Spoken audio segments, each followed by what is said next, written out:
I was lucky. When I started my career, I made a bunch of money and started buying up investment properties right away. But had I understood this one golden rule before I spent a single dollar, it would have changed how I invest from the very beginning. Today, before I make any financial decisions, I always look at it from this one rule to help me understand where I can stretch every investment dollar to give me the most return. Stick around to the end and I'll show you how I am beating the banks and how they are losing money on my investments.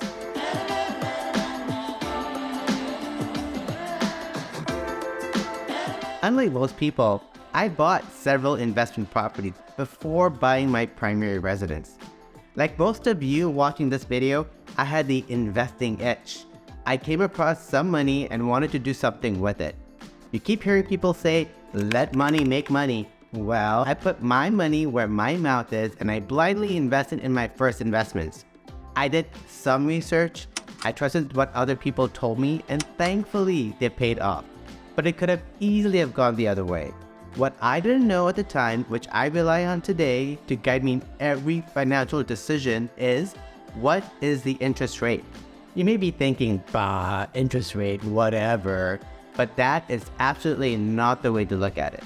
The most sophisticated investors, billionaires, and financial bigwigs all consider the interest rate when it comes to how much they expect to make on an investment versus how much the expenses are, like the mortgage rate. The goal for any investor is to have a rate of return to be high, i.e. the interest rate on how much an investment opportunity will pay you, while keeping the interest rate on the expense you have to be as low as possible. The difference between the two is technically your rate of return. Whether it's in real estate or a new business venture, it can even be the mortgage lender that you decide to work with or even the credit card that you sign up for. You can qualify any investment and expense into an interest rate.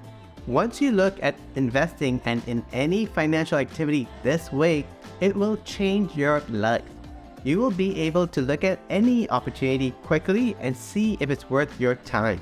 This literally changed my life, and this is what most successful people in the world do all day long. Let me give you a few real-world personal examples that are relevant at the time of shooting this video. For all intents and purposes, this is a way simplified way to look at things.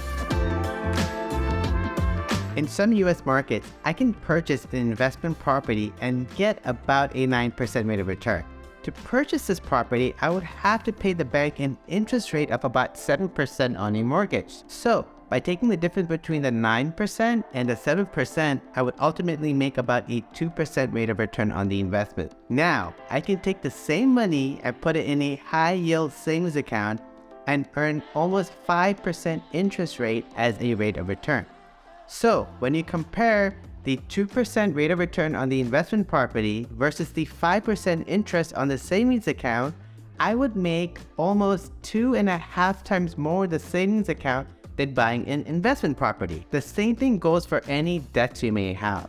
If you have a credit card debt with an interest rate of, let's say, 22%, even if you had a low balance versus a big balance on a personal loan of about 5%, you should always pay off the higher interest rate loan first, as that is more money out of your pocket even if the amount is small. You always want to get rid of the higher interest rate loans first, including the higher mortgage loans you have on investment properties. Pay those off first before tackling the ones with the lower interest rates. And now, my favorite example. Here is a fact. Banks make money when they charge a higher interest rate to borrowers, like on a mortgage on a property, and pay a lower interest rate to customers that want to save their money. For example, interest rates on a typical savings account these days is like 0.1%. But I played the market well. When mortgage rates were low, I refinanced all my investment properties and secured a fixed rate 30-year mortgage at 3.75%. Now, compare that with how much the banks are paying high-yield savings account holders. It's almost 5%. So the banks are literally paying out more to savers than I am paying them in the mortgage payments. I am literally beating the bank. And this is where I want you to be. When making any financial decisions, like any successful investor, always see any opportunity in terms of its interest rate As an investment, you will always want to strive to achieve the highest rate of return. And as an expense, you will want to find a product with the lowest interest rate. By following this simple rule, you will always maximize your investment opportunity and get the most out of it. I hope this video was helpful. Remember, this is a very simplified way of looking at things. It's a good benchmark to use when making a quick financial decision, but it isn't by no means the only requirement. You need to keep in mind other risks and your financial situation.